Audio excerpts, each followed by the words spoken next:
Hello all, welcome back to the diabetic food doctor. ఈరోజు మనం diabetes ఉన్న వాళ్ళకి లేకపోతే ప్రీ డయాబెటీస్ ఉన్న వాళ్ళకి బ్లడ్ షుగర్ లెవెల్స్ని కంట్రోల్లో ఉంచుకోవడం మీ ఫీట్ హెల్త్కి ఎందుకు ఇంపార్టెంట్ అని తెలుసుకుందాం. అసలు మామూలుగా డయాబెటీస్ ఉన్నప్పుడు ఎవరైనా మనం ఏదైనా ఫుడ్ తీసుకున్నప్పుడు అది బాడీలోకి వెళ్ళిన తర్వాత బాడీ మన కార్బోహైడ్రేట్ని గ్లూకోజ్గా కన్వర్ట్ చేసి అదే బ్లడ్ షుగర్లో మారి అది బ్లడ్లో సర్క్యులేట్ అవుతూ ఉంటుంది. నార్మల్గా అయితే ఇన్సులిన్ లెవెల్స్, ప్యాంక్రియాస్ నుంచి వచ్చే ఇన్సులిన్ ఈ బ్లడ్ షుగర్ లెవెల్స్ని కంట్రోల్లో ఉంచుతాయి. కొంతమందికి ఈ ఇన్సులిన్ ప్రొడక్షన్ తక్కువ ఉన్నప్పుడు టైప్ 1 డయాబెటీస్ అంటాం. లేదు, ఈ ప్రొడ్యూస్ అయిన ఇన్సులిన్కి రెసిస్టెన్స్ అంటే దాన్ని టైప్ 2 డయాబెటీస్ అంటాం. ఈ రెండు సిచ్యుయేషన్స్లోనూ బ్లడ్ షుగర్ లెవెల్స్ అబ్నార్మల్గా ఎక్కువగా ఉంటాయి. అదే ఈ insulin blood sugar levels prolong time, చాలా ఎక్కువ కాలం ఎక్కువగా ఉన్నప్పుడు వాటి ఎఫెక్ట్ రకరకాల బాడీ ఆర్గన్స్ మీద పడవచ్చు. అందులో ఇంపార్టెంట్గా ఫుట్ మీద కూడా పడవచ్చు.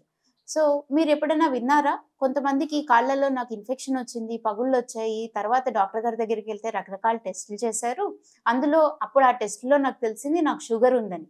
సో ఇది చాలా రొటీన్గా చూసే విషయం. కొన్నిసార్లు ఈ షుగర్ లెవెల్స్ ఎక్కువ ఉండడం వల్ల ఇన్ఫెక్షన్స్ రావడంతోనే వాళ్ళకి అసలు షుగర్ ఉంది అనే విషయం తెలుసుకుంటారు వాళ్ళు. సో ఈ షుగర్ లెవెల్స్ ఎక్కువ ఉండడం వల్ల అసలు ఏం జరగచ్చు అంటే, షుగర్ లెవెల్స్ ఎప్పుడైనా ఎక్కువ కాలం పాటు ఎక్కువగా ఉన్నప్పుడు కాళ్ళలో ఏమైనా చిన్న ఇబ్బందులు స్టార్ట్ అయితే అవి చాలా సీరియస్ ప్రాబ్లమ్స్గా మారచ్చు. బాడీ ఇన్ఫెక్షన్స్ని ఫైట్ చేసే కెపాసిటీ తగ్గిపోవచ్చు, అలాగే హీలింగ్ కెపాసిటీ కూడా తగ్గుతుంది. ఈ షుగర్ లెవెల్స్ ఎక్కువ ఉండడం వల్ల కాళ్ళకి నరాలు దెబ్బతింటే దాన్ని న్యూరోపతి అంటాం. దానివల్ల స్పర్శ లేకపోవడం, కాళ్ళల్లో తిమ్మిర్లు, మంటలు, పుండ్లు ఏర్పడడం వంటివి జరగచ్చు. అదే రక్తనాళాలను ఎఫెక్ట్ చేస్తే బ్లడ్ సర్క్యులేషన్ తగ్గుతుంది.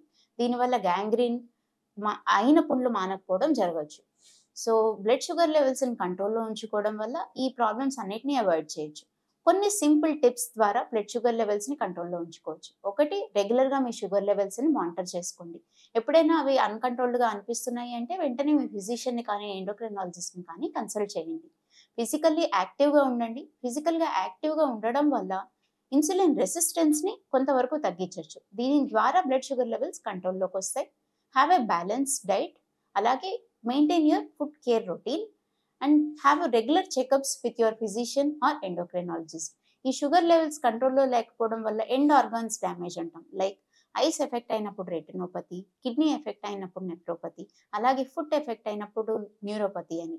సో ఈ డ్యామేజ్ ఏమన్నా జరుగుతుందా అని పీరియాడికల్గా ఎవ్రీ 1 in 6 months చెకప్ చేసుకుంటూ ఉంటే ముందే ఈ ప్రాబ్లమ్స్ని మనం తెలుసుకోవడానికి అవకాశం ఉంటుంది.